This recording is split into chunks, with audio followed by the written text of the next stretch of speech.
Assalamu alaikum, peace be upon you all. This is your host, Amina Ahmed, and you're watching Muslim Network TV. Welcome back to another episode of NextGen. NextGen is a platform in which we hope to amplify the voices of young people, young minorities, young people of color, young women, young immigrants, young people who are generally not given a platform by mainstream media. I had a guest yesterday tell me, why use and depend on mainstream media when we can create platforms for ourselves? And that's exactly what NextGen hopes to do, to create platforms for those who aren't represented adequately. We're there on Galaxy 19 satellite, MuslimNetwork.tv, Amazon Fire TV, Roku, and soon on Apple TV as well. Now, today's episode is on art as resistance, and how historically and today, with the Black Lives Matter movement and protest across the nation and across the globe towards oppressive governments and regimes, art is being used as a form of protest, as a form of resistance and opposition. And in order to further discuss how that's being done and how other artists can get involved as well, we have with us Zahab. But thank you so much, Zahab, for being with us today. Assalamu alaikum.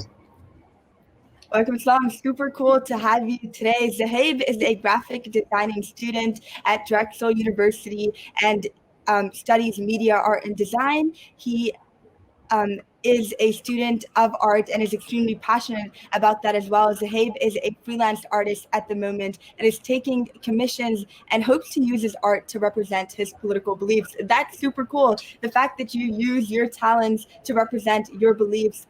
But tell us more about that. Tell us more about your journey into pursuing art. Thank you. It all started off with middle school and some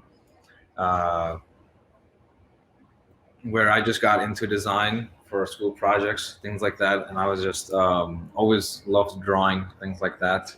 And it all built up over time. And it came down to in high school when I was part of multiple organizations, some charity organizations and some student council as well, where I did a lot of designs and posters and things like that for them. And later, when I was going to pick a major, I was family pressure and the cultural pressure. Almost went for engineering, but I decided, it was a last minute decision when my dad said, just go with whatever you feel most comfortable about, because that's what you're probably going to do most best in. So I put down graphic design like the day of the applications were due. And it might have been one of the best decisions I've made so far. Yeah, wow. I'm glad that you made that decision in the first place, because I know that a lot of people that were in your shoes would have gone with engineering or would have gone with any other path that is more comfortable, more accepted, especially in our community. And we'll be getting into that more, that, stereotype and stigma around the career that you've chosen. But what inspires the pieces that you create, Zahab? I know that you try to represent your political beliefs, but tell us about that inspiration. Where do you take it from? I'm going to start off with talking about general designs, general things like one of these designs. So these general designs, we're basically taught to observe our environment, look at things that are around us. And if you look at these, you could probably pick out some architectural elements. In the one on the bottom right, you could probably pick out the sewer across the streets that you see. So these are just some in the top right. You could probably see a bird on a tree if you look at it differently. So generally, my general designs all come from inspiration in my environment, where things I pick up while on walks, things that I see on TV. So this is one of the biggest things for designers, is that we don't generally go to the internet for our inspiration. We take the environment and put it out on paper. My inspiration for my other more cultural elements, such as this piece here, These all come from it's a lot of Islamic art, a lot of things that I've grown around, a lot of rugs in our sort of countries and our culture. Rugs, teapots, bowls, everything is ornamented, and that's where this sort of inspiration comes from. Is from basically my culture. Um, Yeah, and Zahib, you have your commissions open, right? Just for our audience to know that. That's super cool. The work that you do is absolutely phenomenal and beautiful. And the fact that you take inspiration from different things around you. But you talked about you taking inspiration from the Islamic world as well. Tell us more about art in the Muslim world. Yeah, art in the Muslim world is more huge than we think it is. We brush off these things, we might just have a tea kettle and drink tea from it. We would never really. Only an artist can look at it and say, "Wow, the guy that made the designs on this and how he did it, how he must have carved them or molded them." You can look at rugs, and it's a beautiful rug, but it takes a bit of a deeper thought to understand that someone had to wave this and come up with this design and draw it on paper 100 times before they could put it on a rug, and things like that. Rugs are definitely a huge part of the Muslim world in a lot of our countries, especially in Persia and especially Kashmir. We use rugs are a huge part of our trade. These Our Muslim world is full of designers, and they definitely need a bit more recognition, because design in our world is around us. And I believe that I've seen more design in the Muslim world than I have in any other place that I've been in. I've seen more design in probably in a mosque than I have in my studio. I'm gonna be honest. The walls, everything in our world is ornamented, and it comes down to from the fact that we're not allowed to. It's against some rulings of Islam that we're not allowed to draw animals, things like that. So a lot of Muslim designers move to drawing designs, textiles, florals, and those sort of elements are a huge part of our culture because of that. And I feel that it pushes us to make something that's very textile, and that we can put nearly anywhere, from our plates, pots to the walls of the mosque. Yeah. And you speak about how it's all around us, but do you feel like there's enough education and kind of awareness about art in the Muslim world? Do people know about it? Not much. I mean, when was the last time you heard about someone that's going to major in design, or like setting up an area for a mosque, things like that. So there's obviously there's interior designers that probably work at a mosque, but it's not really a specialty or a major that people look into. But there's people that really do look into majors about setting up someone's house. Those are like a main element. So I feel like there's art is a huge part of our lives itself, but we have to look into how it's made, and we have to look into just notice it in our world because it's everywhere. And a lot of my inspiration does come from just looking around, even my household. I think that's one of the perks of growing up in like a cultural household. Yeah. You're Kashmiri, and the Kashmiri culture is beautiful. So I'm sure you have a lot to take inspiration from. But Zahid, you do a lot of art as resistance and as a form of protest. And I want you to talk about that, going back to that form of how art can be used as a form of protest. Tell us about that. Yeah, definitely. Art is something that it really appeals to people. It can really touch someone where words might not. And as I say, a picture speaks 1,000 words. You can look at a picture. You might have to read an entire article about a situation to learn about what's happening. But you can look at a picture and like in an instant grasp everything that it's telling you. One of my projects in my drawing class were about replicating a piece and then using the same element in the piece to create our own piece. So this is one of the pieces that I replicated, and I'm sure Yeah. everyone has seen this plenty of places. Now, if you just look at this, you can tell that it's a Muslim woman who's an American, and that really just brings about the idea that. Muslim, where there are women who are Muslim and American, and that's totally possible and totally correct. Um, and there's nothing that contradicts between being a Muslim and an American. So you can grasp those ideas just by looking at this picture instead of having someone to say it and explain it out to you. And the piece that I created as an inspiration from creating this piece um, of my own was this piece right here. This is a Kashmiri woman wearing very traditional elements on her dress, and if you look into it, they call this a piran, and she's also the chadar. I've made it as she's wearing a red chadar, and that stands for Jammu Kashmir.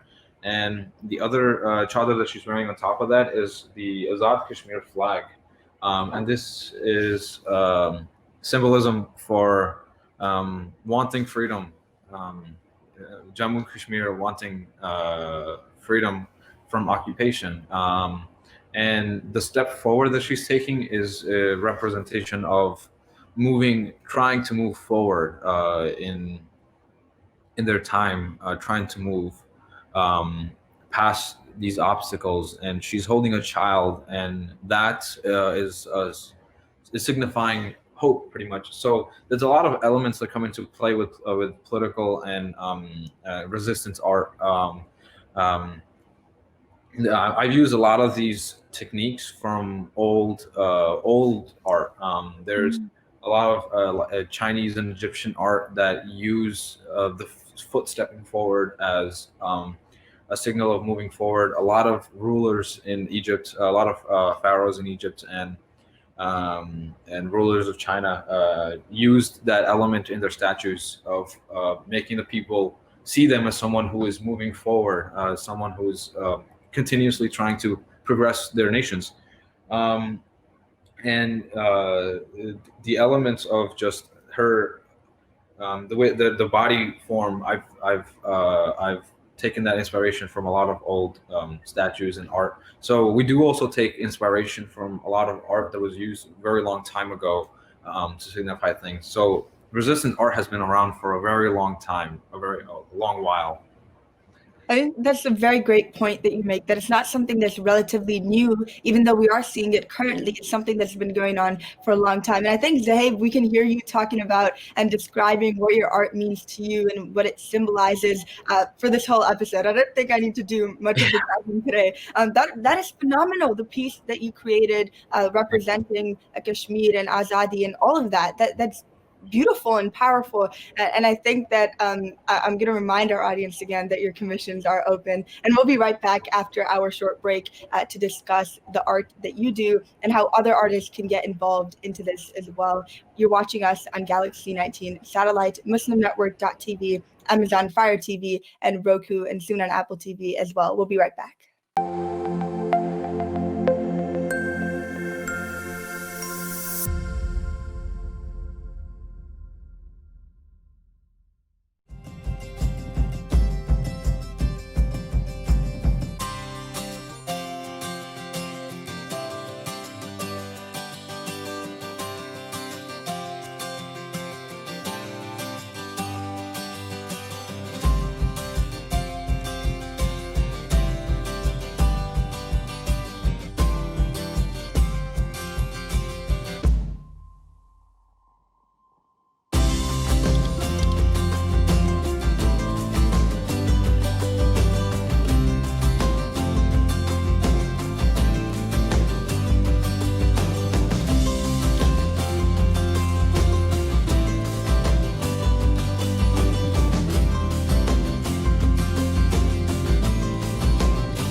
up your eyes. Assalamu alaikum everyone, it's your brother Zain Bika from South Africa.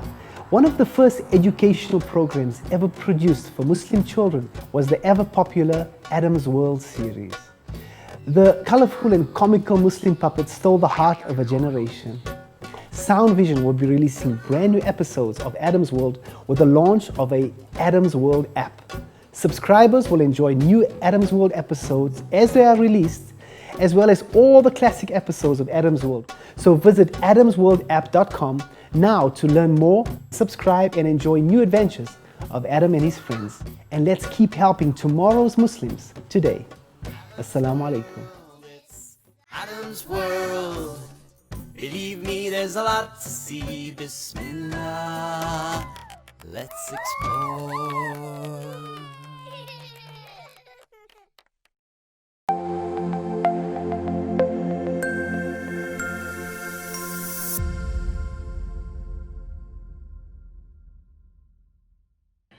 Welcome back to NextGen. I'm here with Zahid, who's a phenomenal artist that uses his art to represent his political beliefs. Zahid was showing us some of his art and telling us about how he was not about to become an artist, but rather choose engineering. I'm so glad and grateful that you didn't choose that path, but I'm sure there were some stigmas that kind of led you to almost choosing that path, some of these stigmas that come from our own community, and I want to hear you talking about them. Yeah, these are, there's definitely thoughts around and stigmas around art majors and things that I know not just me, a lot of other Muslim artists battle around these thoughts and ideas nearly every day about did we choose the right path? How is this all going to work out in the end? And what at the beginning, it's all about choosing a secure major, something that's going to lead you to leading a comfortable life. But it all comes down to the fact that life is entirely unexpected, and it can only go the right way if you have no plan, essentially.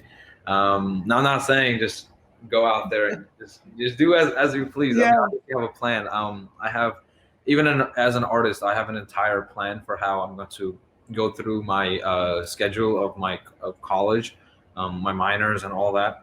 But it also has to have a huge input of what you want and what you believe.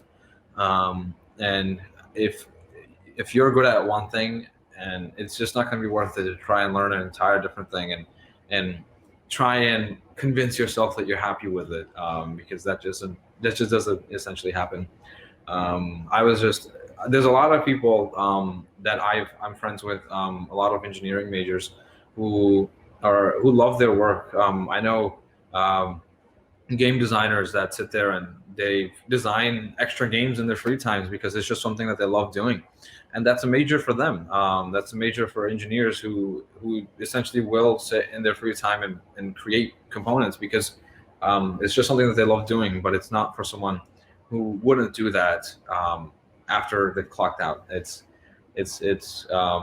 You have to, if you're going to pick a career path, it has to be something that you're going to do even after you've clocked out. Yeah, for sure. I think that's some advice that young people who are watching can take as well, to not just follow what society wants them to do, but rather what they're good at, instead of learning a whole new thing, like you said. But what are some difficulties, Zahid, that you personally faced in this career path while choosing it, and some difficulties that you might face to this day? Definitely a lot of the difficulties are, telling people that you're a graphic designer. It's always when guests come to your house and everyone's got a daughter or a kid that's becoming a doctor or an engineer, and you're the one art kid in the back. That's definitely something that a lot of Muslim artists have to see. My family, alhamdulillah, has been supportive of this decision. My dad himself said, just go with whatever you're going to be better at. But there's a lot of Muslim artists still face stigmas and judgments from other people, guests, aunties and uncles, and even a lot of friends and people at their at their university. Yeah, and Zahib, you said that, you're like that artist at the back and all of that. But I feel like if I did art, I would be bragging about it. I wouldn't know when to stop. Like, that's crazy that you guys have to face that sort of stigma when what you do is so cool, right? And maybe it comes from jealousy. I'm not even going to lie. I mean, like, I would not know, when to stop talking about art if I knew how to do art. So it is very unfortunate that you have to face that, but I'm glad that you have supportive people around you. But Zahib, you were telling us about how you have some plans for the future, and I want to hear that. You're a freelance artist at the moment. Where do you hope to go? Where do you hope that takes you? As of now, I am a freelance artist. I take commissions. I work side jobs, regular side jobs that everyone does, and I also work with commissions, which is essentially my main form of income right now. But I hope that after graduation, I can start working with other companies as a graphic designer. And this is the thing about graphic design is I specialize in nearly making designs for anyone and everyone. So I would be hope to be making designs for businesses that need business cards, things like that, and also perhaps designs for people that need t-shirt designs, merchandising, things like that. Mostly looking into going into the business world and making designs for businesses as of now. But I hope that one thing I do hope is to be not working at the same place for too long. I want to make designs for different companies and different people. Yeah, inshallah, I hope that you do happen to do that. That's amazing, and I hope we see your designs on these big companies as well. Hopefully, inshallah. But what do you think, Zahid, that the Muslim community can do to create a more inclusive environment where we're not only pushing careers such as STEM, such as becoming a doctor and engineer, where we're pushing careers such as the one that you are pursuing? Definitely, one of the things that Muslim community can definitely do is, first honor Muslim artists, because if we look back into our own history, there was a lot of honor in a lot of places in Persia for doing art, for someone that crafted. Even in Kashmir, there's people find other people who know how to make things that crafts very valuable. People that know how to make boats, shikaras we call them. People that know how to wave rugs and fabrics and things like that. Even in my town back in Pakistan, we go to someone to get our kurtas handmade, and they basically are fashion designers because they design these things. And first thing we can do is offer Muslim designers a better stage, and after that go to Muslim designers. I feel that a lot of companies go to and designers that are not in our country as well. There's plenty of jobs for designers that aren't Muslim, but when it comes down to Muslim designers, it's not just it has nothing to do with discrimination. It has everything to do with the style of design that we focus on, because essentially Muslim designers are going to focus on design that is very relevant to our culture and our people. So as with that, it's only beneficial if we offer them to do designs for us. And another thing I wanted to say on here is that we can allow more jobs. Like, for example, if someone's making calligraphy portraits, don't go out and buy pictures of flowers to hang out in your house or other sort of artwork, because those people are manufacturing these things in a mass productive way. So they're going to make a sale and they're going to live whether you buy their portrait or not. But if you buy a calligraphy portrait from a Muslim artist, that's going to mean a lot. Those are like around $200, $300. That is a day's worth of income. So yeah, offer jobs to Muslim designers. And another thing is create new fields for designers to go into. for example, I mentioned earlier about mosques, decorating and ornamenting mosque. I feel that if we can have someone come into our house and I don't need to pay a person to come into my house and say, okay, this couch looks nice here and this one looks nice there, but there are people that get paid to do that, and that is totally understandable. They have a higher specialty in understanding the psychological reasoning behind why something looks nicer where it is, and we don't. So we trust what they say. But I feel that obviously there are interior designers that go and design a mosque, but you don't necessarily always hear interior designers that say that they're going to study design very specially in mosques or other buildings that Muslims use. Even I feel like even Muslim schools could use those very special designers who understand Islamic art and the history behind it.